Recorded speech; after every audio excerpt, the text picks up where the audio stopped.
Good afternoon, good morning, good evening, everyone. It is the 29th of April, 2021.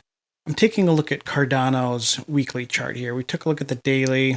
We looked at some of the bullish news that was coming out. It was a short video. I want to point out here.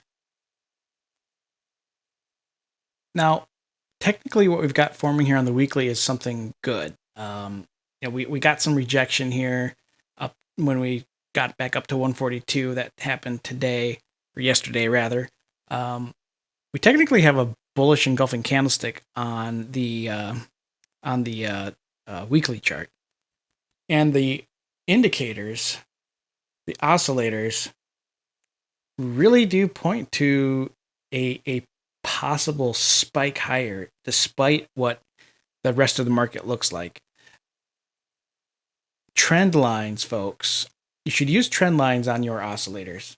I know this isn't really ever talked about, but definitely place some trend lines. Notice that there's a head and shoulders pattern inside of here. If you want to know like one of the tricks in technical analysis, take a look at your bound and unbounded oscillators. So the RSI is a bounded oscillator, meaning it has a defined range that it will record in between 0 and 100. And the composite index, which we'll go over in a second, that is an unbounded oscillator, meaning it reads below 0 and above 100. I just get picky about the color schemes here. So there was a head and shoulders pattern that existed. We saw it trade down lower. Now we're spiking up. And we get to this trend line. Now, if we break above this trend line, so if we see the RSI get back to like 75 or 76, that is a good sign and a good opportunity to see things continue higher. The composite index, really don't see that head and shoulders pattern very well right away, but it is there. This is actually one of the most ideal bearish setups for head and shoulders, is the right shoulder higher than the left. See that clear breakdown. LA-ticians can see an impulse wave inside of here and then this corrective wave. Same thing, looking at a trend line, looking for a break above it, higher. While those two oscillators, also indicators, potato, while those are here, take a look at the percent B. It's already showing evidence that it wants to turn up. It's already showing evidence that it wants to turn up. This crossover of this trend line here, not that important. I don't even know why I put that there, because that doesn't matter. I'm sorry. Don't read into that like it matters. It doesn't. What matters is this zone right here. If the percent B on the weekly chart crosses above 0.8, and we see the trend lines broken up above on the composite index and the RSI, that is a insanely bullish signal.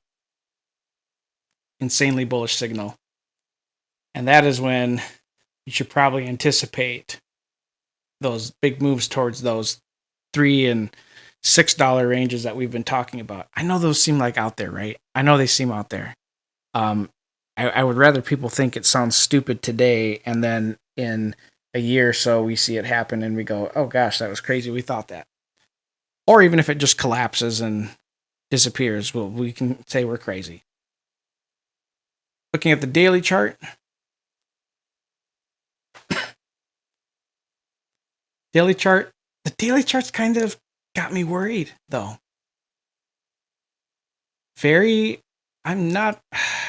I don't really like to draw head and shoulders patterns a lot, but nonetheless, there is some concern I think we should have, and some worry about what's happening up here. I mean, overall though, folks, there is a pretty tight range that's been traded ever since the end of February, beginning of March. I mean, this whole zone here has just been a really tight range. The high volume node, though, at 120.11, we're trading above it. So that's good. The lagging span is above the candles. I mean, overall, everything looks really nice still. But we know what Cardano does. It's not disconnected from the rest of the market. It follows the leader, Bitcoin. And I tell you, Bitcoin, if you didn't watch my analysis yesterday, I'm doing another one on Bitcoin today, but Bitcoin's, I've got some concerns. Got some concerns about how much higher we'll go here, because this looks pretty damn bearish at the moment. Also, we're inside the cloud. Hate it. I mean, there's nothing to trade here on Bitcoin because it's inside the cloud. But if it breaks down below the cloud and below the Tenkan-sen, say goodbye. And then say goodbye to Cardano too. If you don't have a position in Cardano yet, I'd sit back. I'm just telling you what I would do. It's not financial advice. I would just sit back.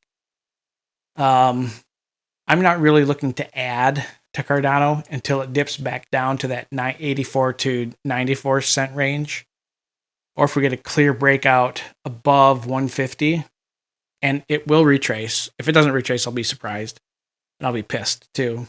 But if it breaks out above 150, I want to see the retest at 150 or even lower back to 130 before I would add any more.